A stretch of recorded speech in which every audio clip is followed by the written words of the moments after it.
Hello folks, it's me, Francesca Jane Gonzalez. I'm going to show you how to make a jelly roll rug.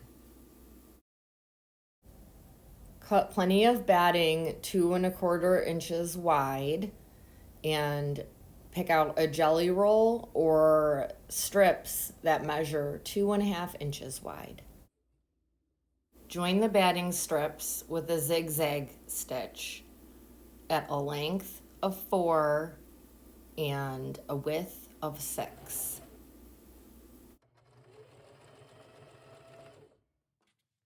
Arrange your jelly roll strips in the order that you want them and join them with a straight stitch set on a length of 2. We're going to sew corner to corner.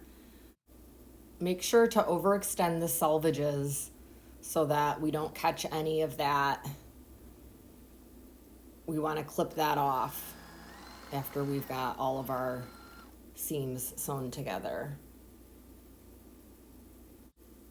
Make sure to sew from the left top corner to the bottom right as shown. All of the jelly roll strips are joined and we're just going to go ahead and snip the threads to separate them.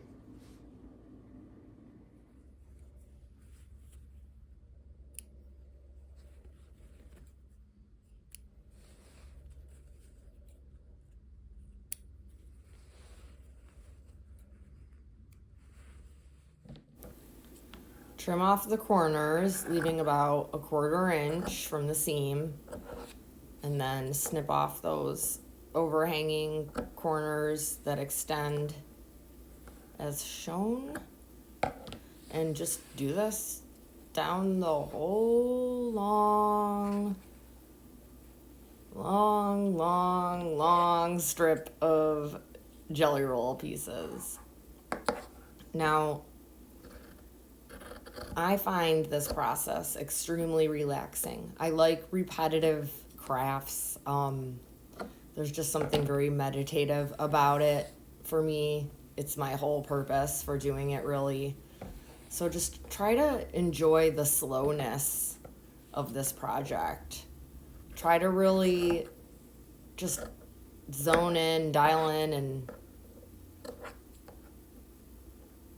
clear your mind.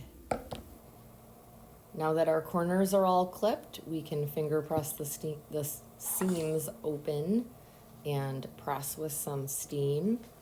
And as we do this, it's a good idea to fan fold the project as it moves along so that we don't end up with a big tangled up mess.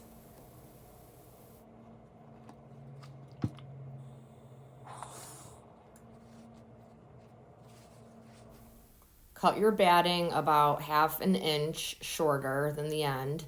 Fold that fabric over and fold the bottom up to the center, the top down to the center, and then line up those edges and fold again. I'm using clover clips and I'm going to continue this process until all of my clips are gone.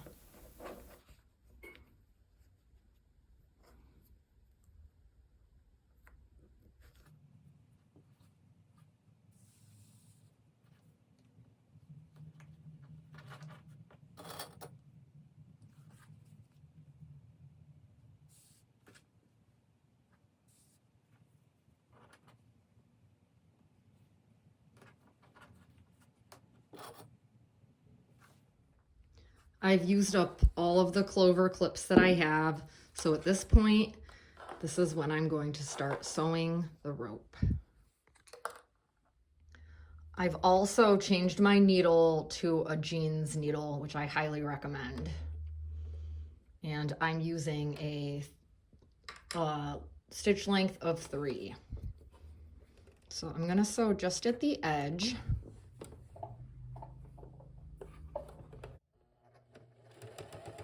And I'm going to backstitch. And I'm I'm sewing the edge where the clips are, where the opening is, just to sew that shut.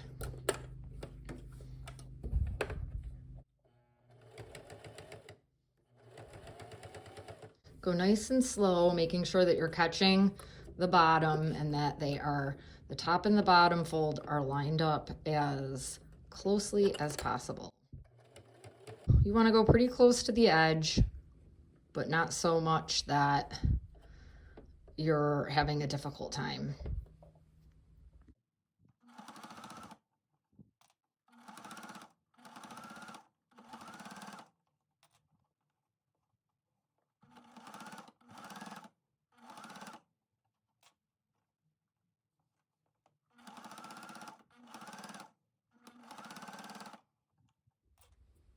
All right, so I sewed all the rope that I had clipped. I've got my clips back. I'm just gonna go ahead and repeat that process, clipping until I run out of clips.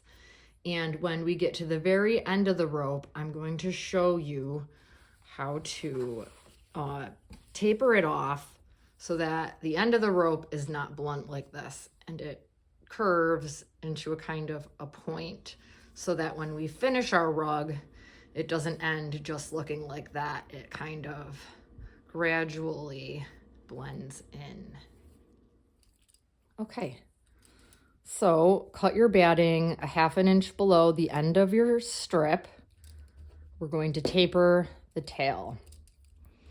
Fold that over and draw a line 1/2 inch from both edges and 6 inches down. Now we are going to cut from the 6 inch mark to the 1/2 inch mark there on a diagonal.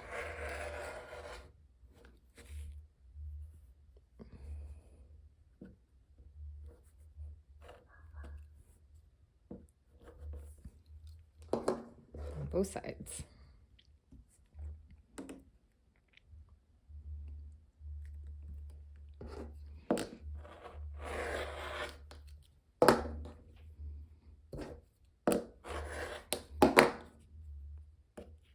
Okay. So continue to clip as we were.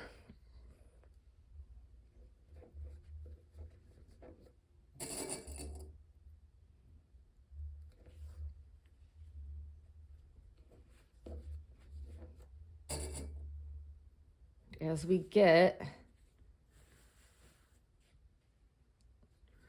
closer to the end, we're going to approach the taper.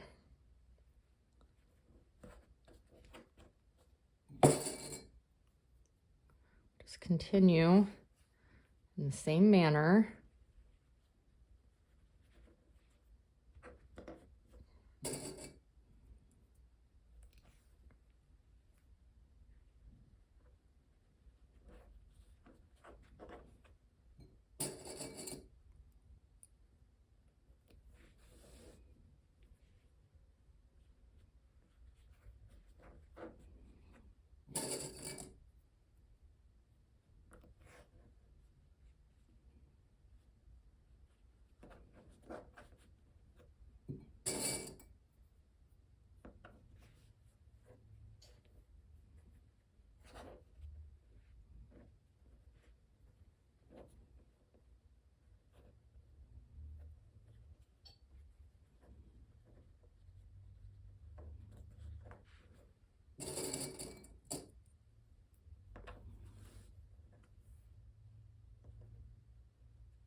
I like to put a clip right on the end.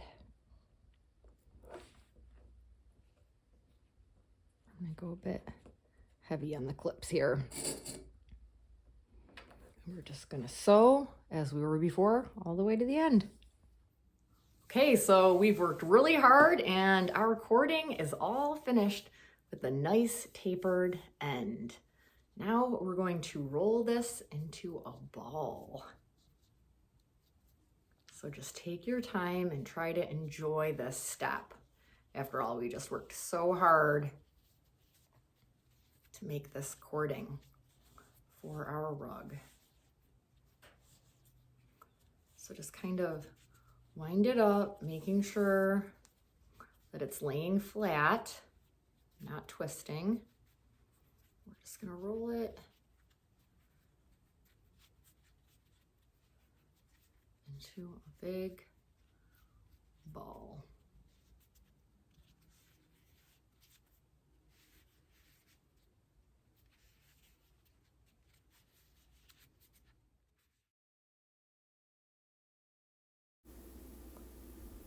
Change to a zigzag stitch with a length of 2 and a width of 6. Okay, we're ready to start putting the rug together. So we're gonna put the ball on the right side of our machine, either on the table or the floor. And we're going to start with the blunt end. I am going to fold this at about 12 inches.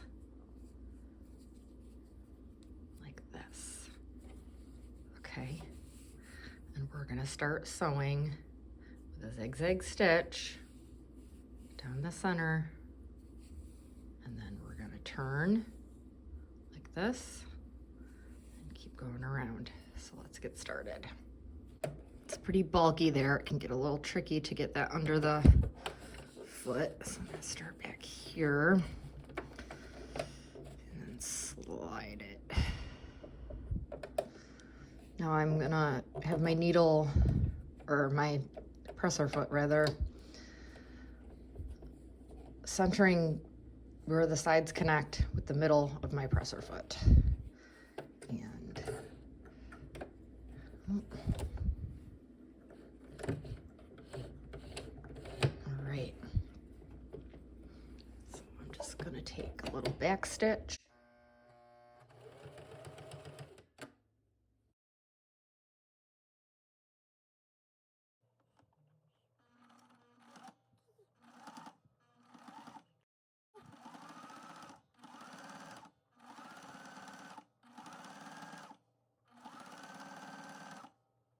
So the seam that we sewed together is on the left, and then the length that's attached to the ball is on the right. That's very important because we need the bulk of our project working to the left so it doesn't get trapped up in the neck of the machine.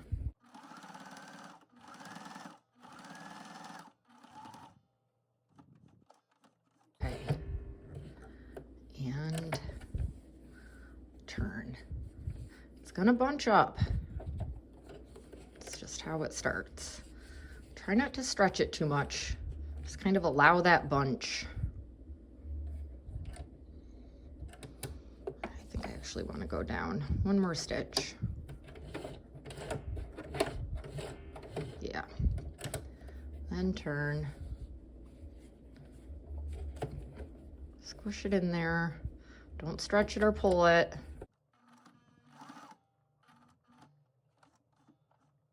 And I'm turning with the needle on the side to the left. When I lift up the presser foot, I'm having that needle on the left. We're just gonna scrunch that in.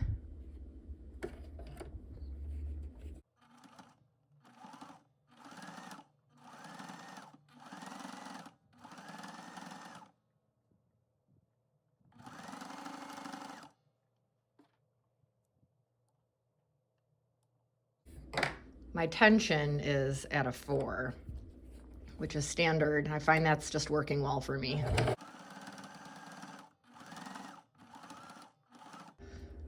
Okay. Turn. On the left. Turn.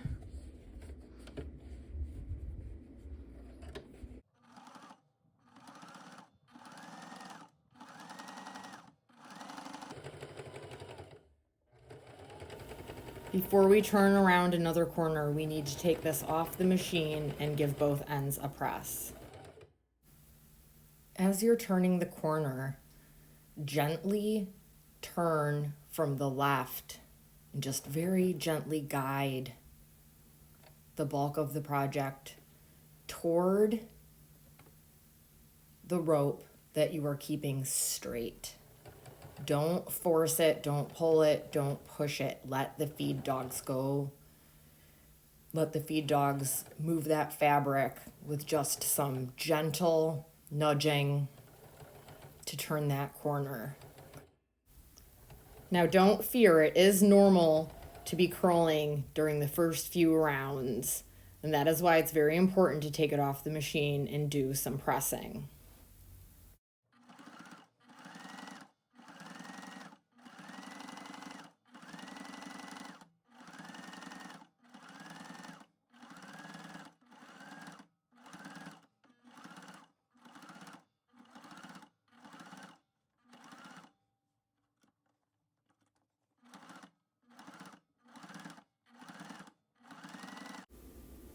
Hopefully, when you get to this size, this should be the last time you have to give it a press. Just keep in mind all of the helpful hints and go slowly.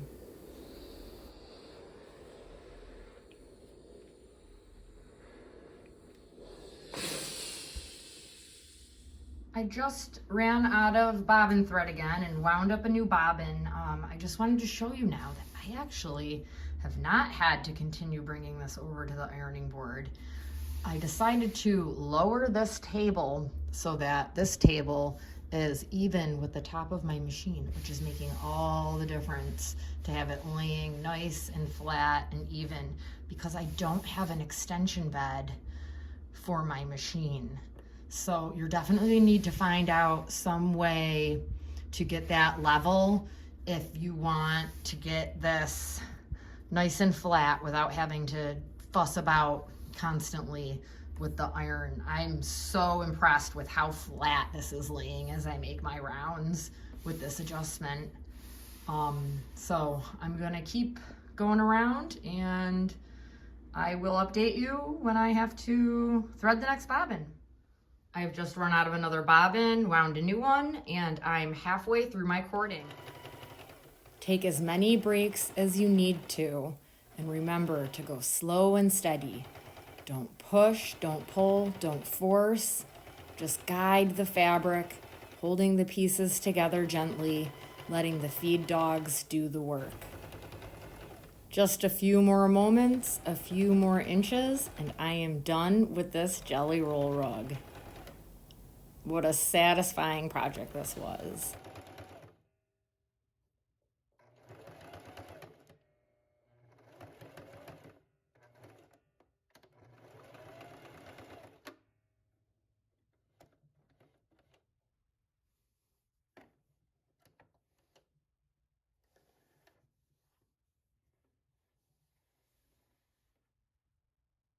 Here it is, all finished.